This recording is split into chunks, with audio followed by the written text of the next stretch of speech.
Okay, thank you all for joining us. This is a Q&A with our live panelists for the 2025 Brechner Freedom of Information Award. So the Brechner Freedom of Information Project at the University of Florida is a think tank that does advocacy work around freedom of information, transparency, and open government.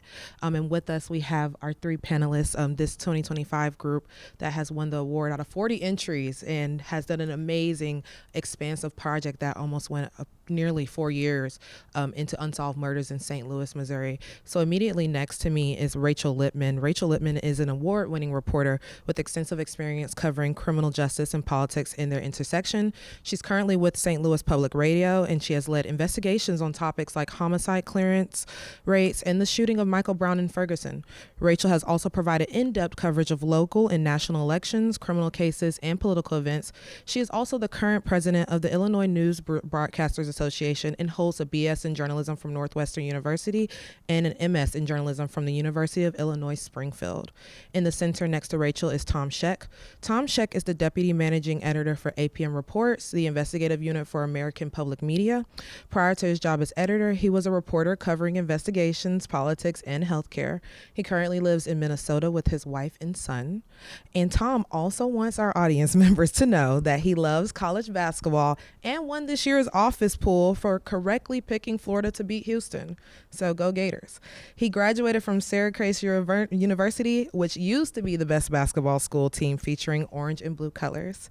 And all the way down to the end is Alysia Santo. She is an investigative reporter for the Marshall Project. Her reporting has spurred state and federal investigations. Most recently, her stories about abuse in New York prisons prompted lawmakers to try and change the way correction officers are disciplined. She has been writing for the criminal justice system for over a decade and is a past winner of the Goldsmith Prize for Investigative Reporting and the Collier Prize for State Government Accountability, which is an award that is housed here in the University of Florida. So I want to thank our panelists for joining us here. We're live in Gainesville, Florida, y'all, and they're from all over the country. So how are we enjoying the weather today? I can't complain. It was about 80 degrees in St. Louis on Friday, but Tom, I think, is lucking out the most. Minnesota's 45 degrees, so I'm enjoying the sun. I think New York's like Minnesota. Yeah. Okay, perfect. So I know I want to jump, and we've been traveling around the city today talking to community members. They had a luncheon today with the Florida Free Speech Forum. We had the opportunity to talk to Fresh Take Florida here on campus, advanced reporting students.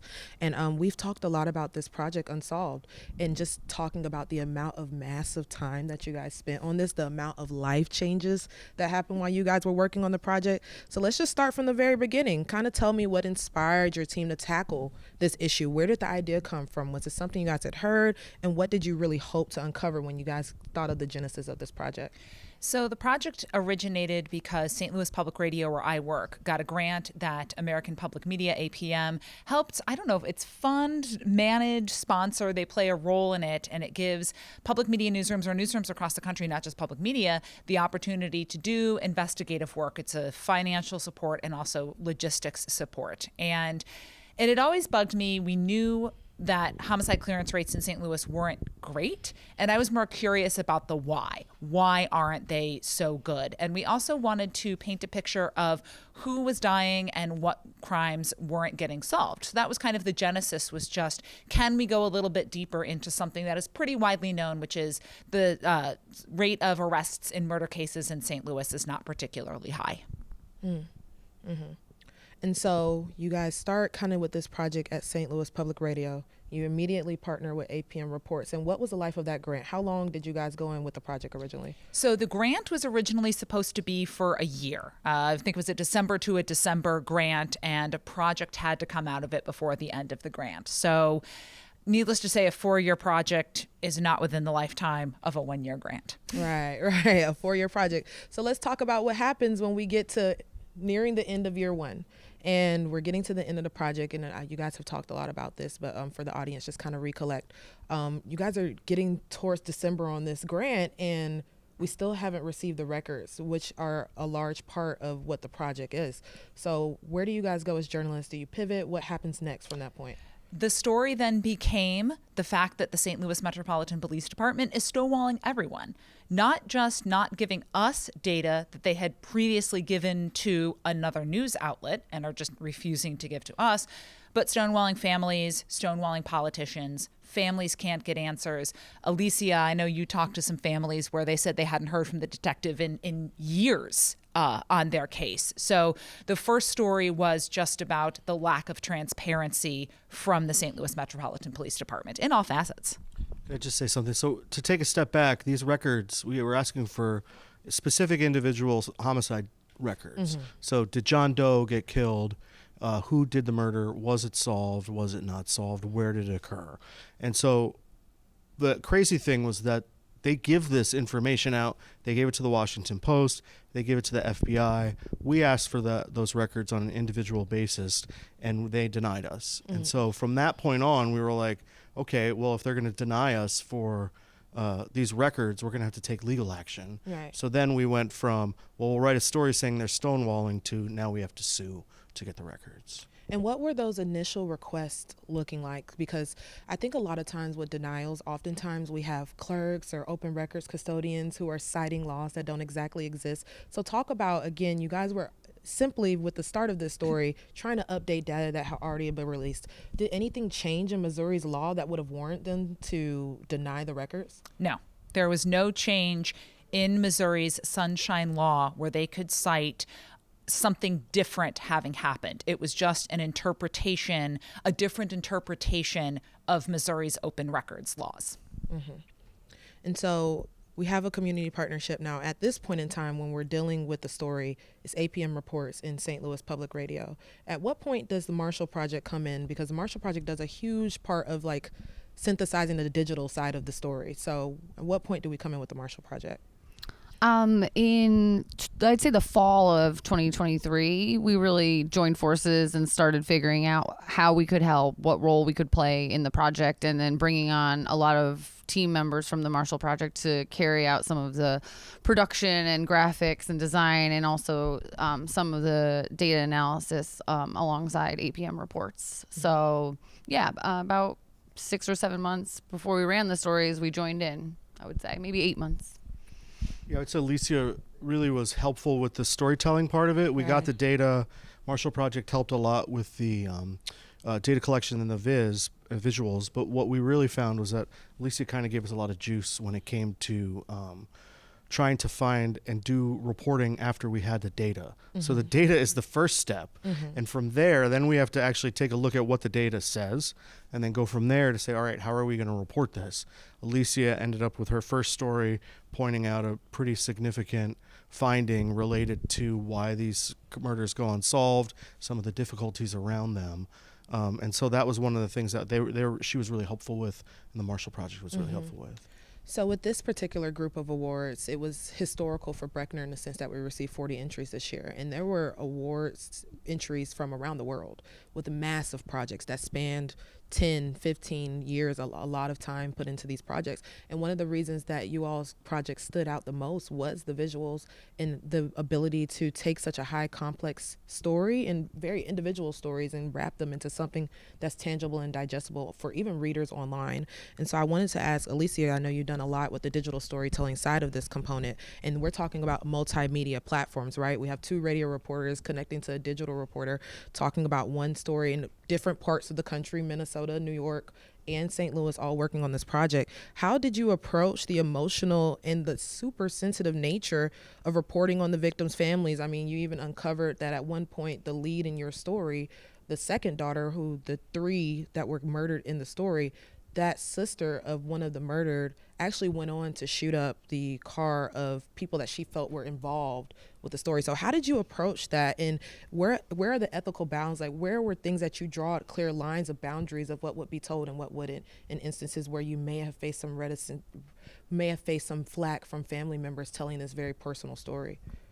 So we had landed on wanting to write about what we referred to in our reporting process as 4240 John, because this is where these 3 young women were murdered. It really stood out because of how young they were and just the fact that they were all kind of cowering in a car and trying to protect each other. It was just this really awful situation, and just I think it really stood out. You got 3 women, young women. This is not what was typical in the data. They weren't your typical victim, really. So looking into that, contacting all the families, and eventually getting one person to speak with me on the record, that's what pushed it into being the story that we told in that first one. And it was a powerful story because what happened later with the shooting that happened after, where one of the sisters believed there was information that was being withheld and acted on that really spoke to a lot of the themes that the story was trying to get across. And it was just a really stark example of that. This is where people, when someone they love dies in St. Louis or is murdered, people don't actually believe it will ever be solved and anything will ever happen. And as time goes on, they truly believe that in their hearts. And so when nothing was moving on this case and it started to become apparent to the family that maybe this is never going to get solved, I think that was a story that really helped us explain a lot of elements that were going on for a lot of families. As far as the ethical, things that you have to think about when you go through this, these are very hard asking people to talk about this stuff. And you have to approach people, I think, really openly, really honestly of what you're trying to do.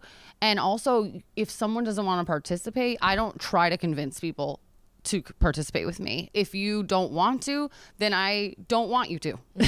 Like if you're enthusiastic about it, then I think we're going to get to the end and you're not going to feel something about it. Like maybe you're going to feel like, I didn't want to talk about that, or maybe I didn't want to say that. So the one mother, Danita Stunson, was so committed to it and wanted to do it that she brought it forward. And I did talk to all the families, but at the end of the day, she's the only one that really wanted to tell the story from her perspective. So we kept it in her perspective. One of the ways that as I did some reporting as well with family members, is went through groups in the St. Louis area, grief support groups where there are trusted messengers, the people who lead these groups, other mothers, and said, this is what I am looking for. Can you make this ask of them? And that way it was up to similar to Alysia, up to the mothers, the parents, to make the decision whether or not they participated. If they wanted to reach out to me, I would talk to them, but they weren't in any way, shape, or form forced to communicate with me. And obviously it's very different when you're talking and tracking down public officials, but with, private citizens who you're talking about a traumatic event, pushing them doesn't make your story any better. It's also unique when you talk to some of these folks because they actually think like, oh, I was calling you back because I thought you solved the crime. And you're like, whoa, that didn't happen here. I just want to try and figure out what happened with your loved one. And so you have to kind of come with almost a delicate touch to make sure you're understanding, but also explain to them, my job isn't really here to solve the crime. That's the police department's job. My job here is to report that they're not solving these murders, which is a significant difference. But they have, there's a lot of folks who had so much hope and optimism that was dashed, and then they just feel like nobody is paying attention to them. We heard that over and over and over in this reporting that the police department isn't calling us back. Nobody's returning our calls. It's been 2-3 years. Nobody would ever say, well, very few people would say, we don't think the case will be solved, but they would walk up to the line to be like, I don't know. It's unlikely, but they would always hold out hope. Okay, and so these next few questions, I'm going to backtrack a little bit and get more into like the meat of the actual reporting processes that you all went through to kind of put this thing together. And again, it's a massive project. We got the grant in December 2020, did not do our first publish until nearly 2024. So it's a long time, a lot of life changes, a lot of things you all went through. And I really want to know, could you explain the process of just gathering the data? What was that like for you? And how did you guys overcome any challenges to just not only data access, but the reliability of the data? So access to the data was the fundamental problem that we ran into. We've mentioned multiple times, police department just was not going to give us data that they had previously given to the Washington Post. And we could use the Washington Post data. They'd made it publicly available, but we wanted to update it, get a more complete picture. And I think if I remember correctly, race wasn't part of their consideration. They hadn't made that part of it public. They weren't specifically looking at racial divides within it. So that was the first hurdle that we ran into. And then we started thinking, okay, we're going to have to sue to get these records. Remember, nothing has changed in Missouri's open records laws that would necessitate them now saying no. And then ran into another bureaucratic hurdle where my station wouldn't let me sue over the denial of public records. Long, complicated university bureaucracy story. So Tom then had to file the same request so it could be denied so he could file a lawsuit. Mm-hmm. I would say it also gave us a chance once we filed the lawsuit, because anyone who's ever filed a lawsuit or been involved in litigation knows that it takes a long time. Mm-hmm. And so what we did was we almost had a reset moment where we said, okay, what else do we want to know? And that was where we said, okay, what else do we want to find out? Why are they not solving these crimes? What's happening here? Mm-hmm. So we started asking for other data. We started asking for DNA backlogs. We started to ask for personnel records for police officers on whether or not a complaint was made against them. We started to ask for budget-related documents. How many police officers were working in the homicide unit? How many were working in the division at its entirety? And so we ended up, it was a blessing in disguise to have this lawsuit occur, even though you don't want that because it was a barrier to getting information. But at the same time, it allowed us more time to do deeper reporting, which was also helpful. And get the Marshall Project done. Right. Mm-hmm. And so what was like one of the most surprising findings? Were you all surprised by any of the findings once you did actually receive the data? And did it answer any questions you suspected or went into the project wanting to answer? One of the working theories that we had kind of at the beginning as we were looking at the project was the killing of Michael Brown in Ferguson in 2014. We thought would be a much clearer dividing line between clearance rates going down and or there would be kind of a clear demarcation of after that moment, clearance rates began to go down. And what we actually noticed in the data was that the decline had started even before Michael Brown was killed. So did his killing and the subsequent cratering of trust in St. Louis with the police department help matters? No. Did it contribute to the worsening problem? Yes. But that trend continued or started before Michael Brown was killed. And that wasn't surprising necessarily. It just wasn't as clear of a line as we thought it might be. We really thought that Ferguson was going to be one of the driving factors of it. I think retribution was the thing that surprised me the most. Alysia talked a little bit about the retribution that occurred in the 4240 John case, but we found other incidents where that occurred, and folks talked about it a lot, where there wasn't this reliance that the police were going to solve this. So there was almost this vigilante justice type feeling that, well, we have to take this into our own hands. And that almost creates this cycle of violence. That was the thing that surprised me the most. Yeah. I think in terms of like the thing I probably am most proud about is that if we would go and ask for the city for the records now, we would get them because we obviously changed and forced them to release the records after they settled. And every time I ask for these records, they now give them to me, question unanswered. So, And that takes me to my next question. And I really want Alysia to actually answer this because you did a lot of the visualization part. Marshall Project played a big role into that. And one of the things that's actually in the online article about this story is the visualization of all the murders within 0.1 miles of the 3 murdered girls on John Avenue. So I wanted to talk about this because you said this today at the Florida Free Speech Forum about how when there are constant murders in your neighborhood, how that can affect your relationship with police, and that ultimately affects the ability of police to clear these murders. And so I want to talk more about what did some of those difficult obstacles look like when you guys were reporting on this story, and how did you not only like navigate issues from lack of cooperation from local authorities, but lack of maybe cooperation or a lack from family members or people to actually speak out in the communities that you needed to visualize these stories for you all coming in to understand better what the actual issue was? Well, speaking about, for example, the murders around 4240 John, where the 3 women were killed, there was 5 other murders unsolved within a 0.1 mile distance.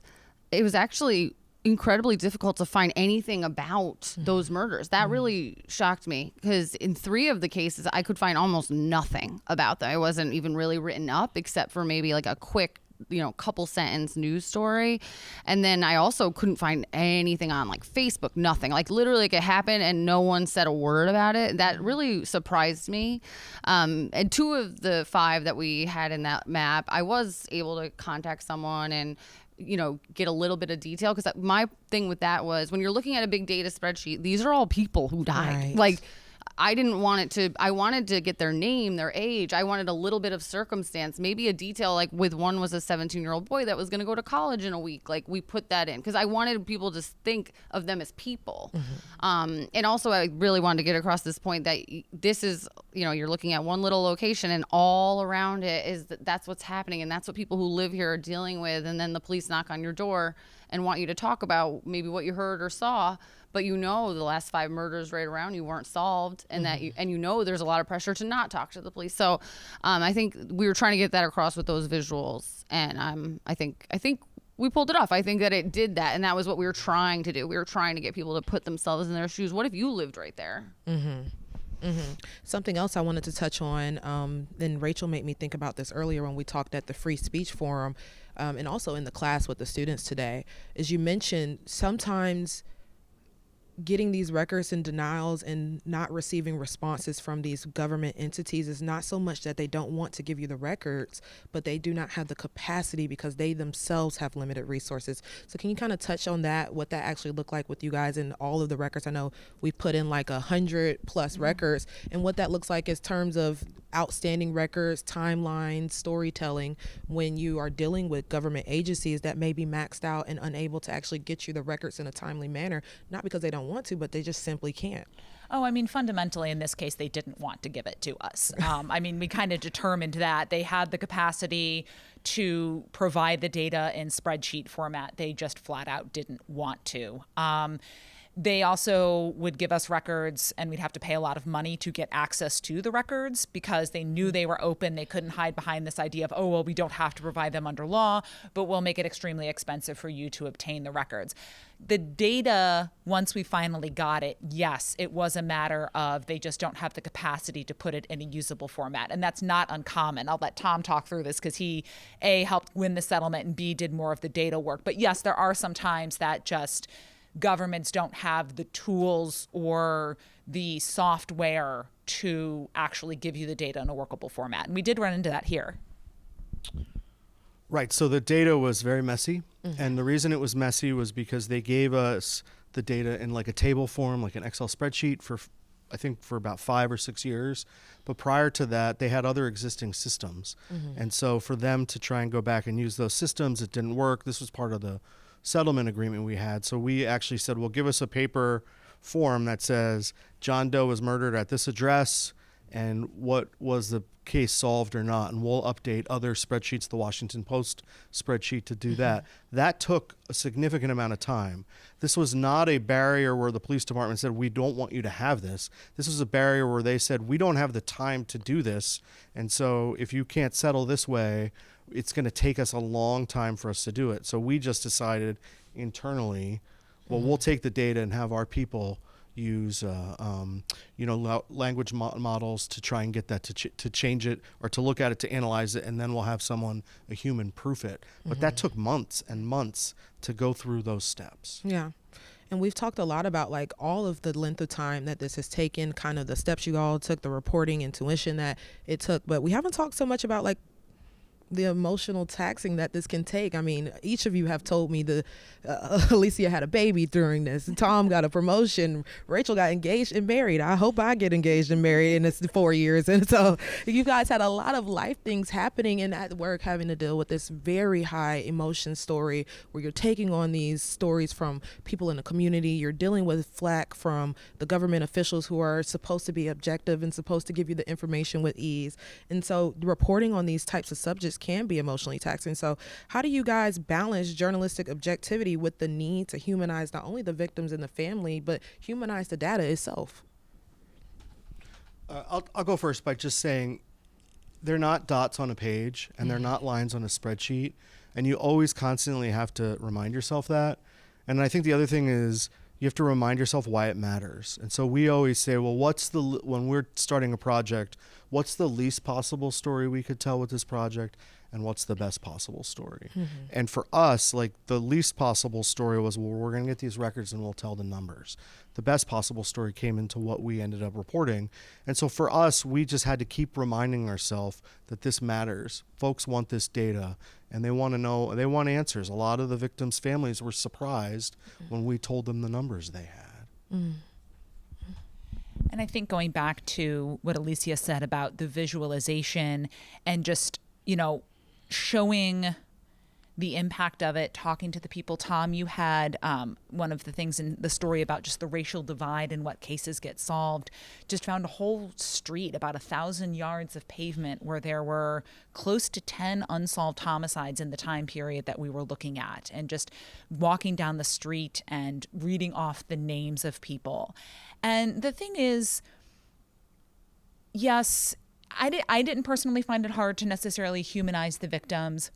We weren't looking so much into the why they were killed, which is when I think you do run into the issue of, oh, well, what were they doing? Why were they killed? The important fact, and I put that in not quotes, but the fact that we were most interested in was the fact that they were killed and the case wasn't solved.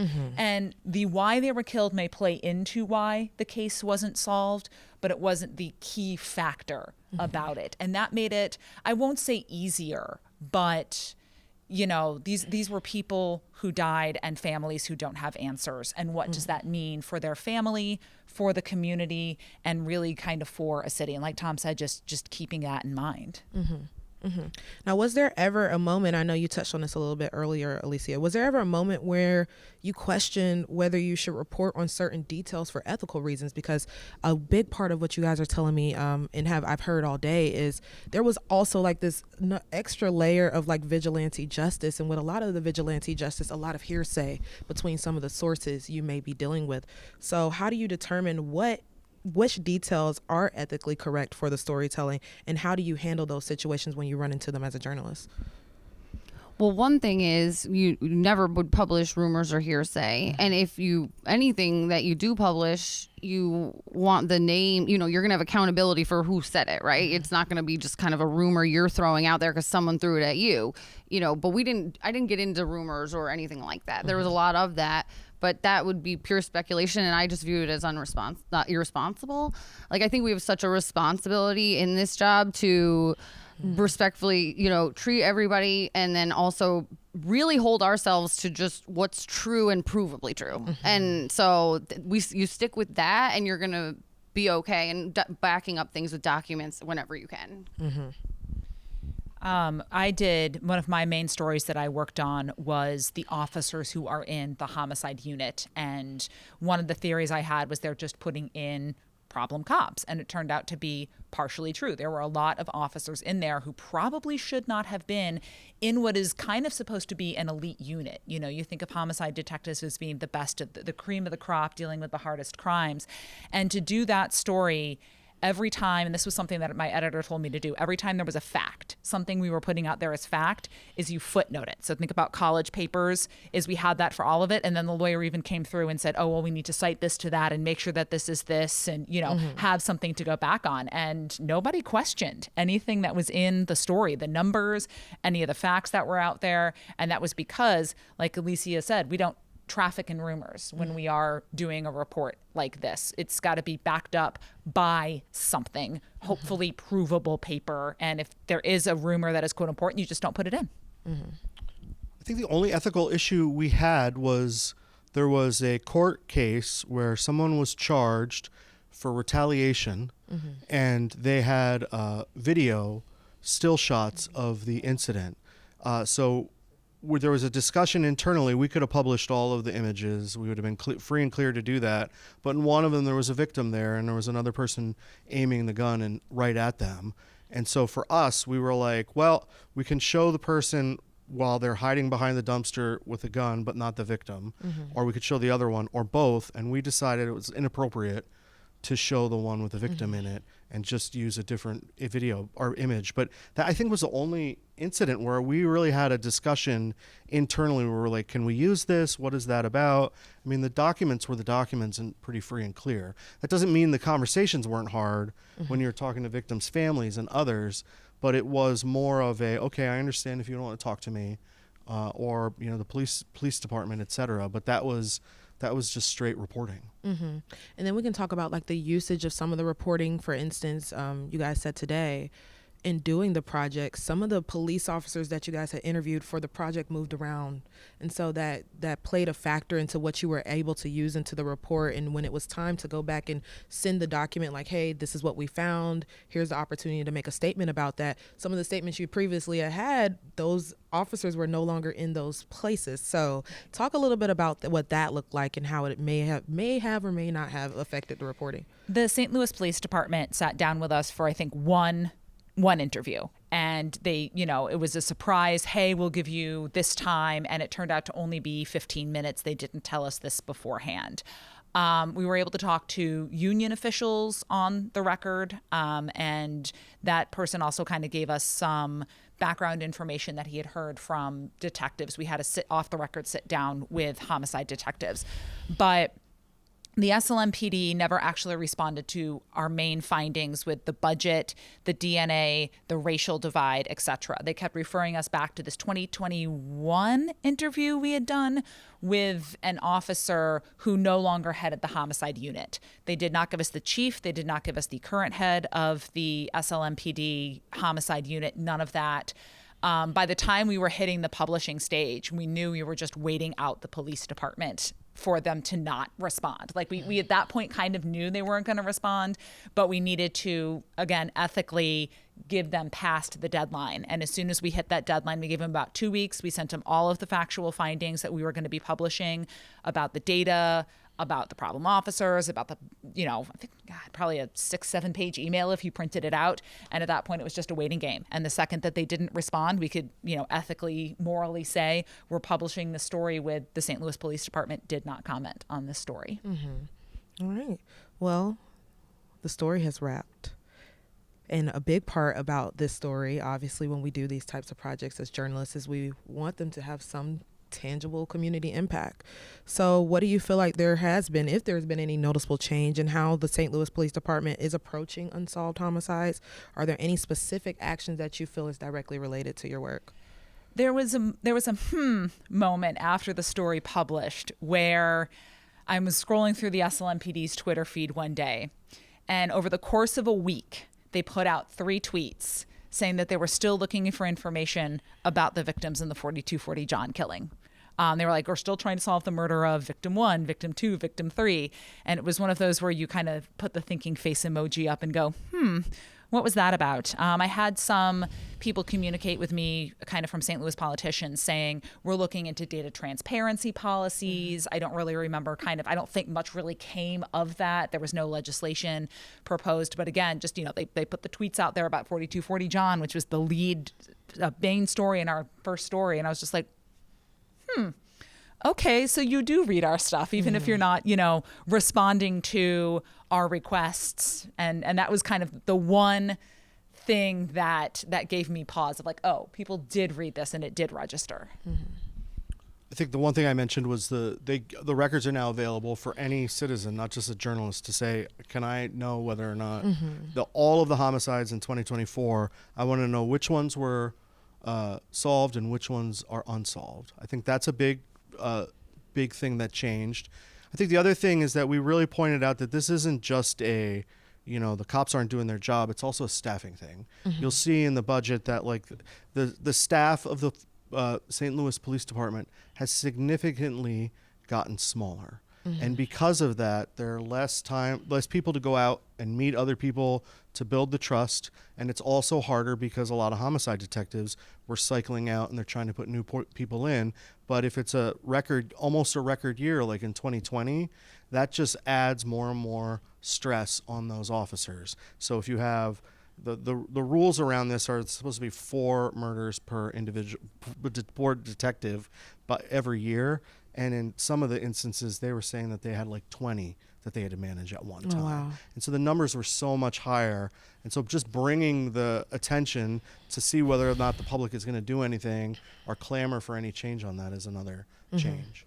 Well, The department is now moving back under the control of a state-appointed oversight board. So whether that had, I don't think that had anything to do with this specific reporting. This was just they didn't like the fact that it's a Democratic city with a black woman mayor. But wow. And do you think that, like, what do you all think needs to change in cities like St. Louis that are dealing with these high crime rates every year? Murder is on the rise. What needs to happen to ensure that it shouldn't take a collaborative project that expands the country to give life to these stories? And so how do we ensure that more, when homicides are happening, that community members feel safe to engage with law enforcement? How does journalism play a factor into creating that bridge? I think, give me a second. I'm going to think about this. Take a second on it if you need to. Homicides are really the one crime that it doesn't matter. The case never closes until you solve the case.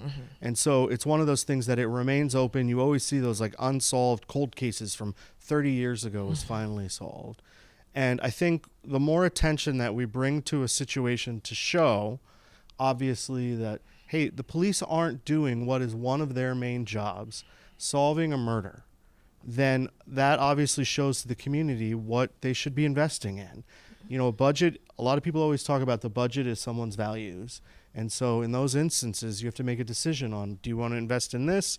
Is it important to solve these crimes? And what happens if those crimes aren't solved? Potentially a cycle of violence. And so in those instances, it matters for the citizens to know that. I think information, the more that people know about what is going on in their government, in their, police department, and what they're spending a lot of their tax dollars on. I mean, the police department, the public safety department as a whole in the city of St. Louis, which includes the police department, is a very large chunk of its budget. So giving information to the public so that, like Tom said, they know where to put pressure and what is going on. But I think kind of fundamentally for like police departments in general, it's just making sure that you have the right cops in the role. If you're putting in somebody who is known in the neighborhood for harassing people on the street, for, picking up people because, oh, I caught you with a little bit of pot, which is now recreationally legal in the state of Missouri, why is that person going to then turn around and talk about, oh, I think this person may have murdered my cousin or my nephew? Similar to what Alysia was saying, if you can see within a block of your house where 5 murders have gone unsolved, if the cop that is coming to you is somebody who has been terrorizing your neighborhood, you're not going to want to talk to that person. So, and it doesn't even need to be a person necessarily that looks like the neighborhoods they're going into. It's a skill set of talking to people and being able to build up the trust in, I am going to do the right thing by you and by your family.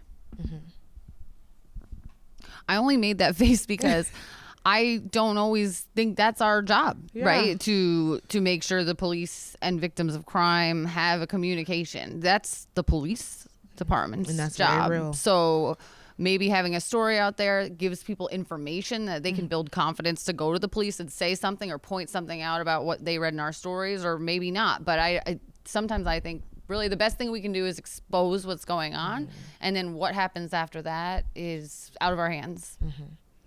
One of the big things that we're talking about in the freedom of information space is there is a huge gap between access to information for communities and the accountability that holds for governments, because we're losing that layer of local journalism. And so you all, national initiatives, the national project, St. Louis Public Radio, obviously in the community, but taking national partnerships to talk about something that's super hyper local. How do we as a society continue to support that at a time where we're watching local news die? Well, I'm a big believer in nonprofit journalism as someone that works in one, because I don't think journalism has shown itself to be able to make money very well. And investigative journalism is especially really expensive. It takes forever. Right. And you can't really do it freelance. Like, you wouldn't be paid enough to sustain yourself over the amount of time it would take. So, yeah, I'm a big believer in nonprofit journalism being a potential path forward for journalism that keeps it going and keeps important work resourced. I would just say like and subscribe does not necessarily mean just clicking a button. Sometimes it means investing, whether it's investing in your public radio station, in the Marshall Project, nonprofit journalism, subscribing to your local newspaper, or even actually going and supporting the advertisers who support television or newspapers and telling them, one of the reasons I'm here is because the place that you're advertising with does great journalism. I don't think that people realize enough, because sometimes, especially on the internet, the news is essentially free, that they don't realize that it takes, dozens of people to work 4 years to tell a project like this, and it does cost money, and it's hard work. And so that would be the one thing that I would just say is, if you have the ability to do it, please support your local entity and the national ones. And I do think partnerships are going to be more important, because where there is nonprofit local news or smaller local outlets have still been able to hang on, you're probably not going to have a 20-year career journalist there, or 15, or at least I don't know how long you've been in the biz, but it's been a while, that knows how to do the records requests. They're probably a year, 2, 3 out of college. They may not know exactly what to do. It takes support to be able to do the work like this. So, if you can support organizations that do the partnerships and provide that support, that's also the way to go, so that those skills are there and the support is available to do it. A big part about the missionary side of the Brechner Freedom of Information Award is just simply showcasing and highlighting that this work still matters, and this work is happening across the country, even in a time where we're seeing journalists losing a lot of morale around doing these type of expansive investigative projects. So can you guys just touch about what does this award, receiving this award, mean to your team, and how do you think this recognition might impact your future work? I mean, FOIA is fun regardless, but it's nice to know that there is an institution that specifically recognizes that. And you get the one record that leads to something, and you're like, oh, I'm now going to request this. I actually still have an outstanding records request from this story that I'm waiting on for some of the problem cops. I'll be interested to see what happens there, but also just the opportunity to explain to people about open records laws and how they work and why they're important. And so not only are they advocating for the journalism that does the work, but then on the legislative side of things, if you hear about something where they're like, oh, we want to close this record off at the State House, you can be like, well, no, because my favorite journalist over here wants to get that record. So I'm a FOIA nerd. I like FOIAs. There's a FOIA Friday where you send stuff out. Anything I'm curious about, I'll send something out.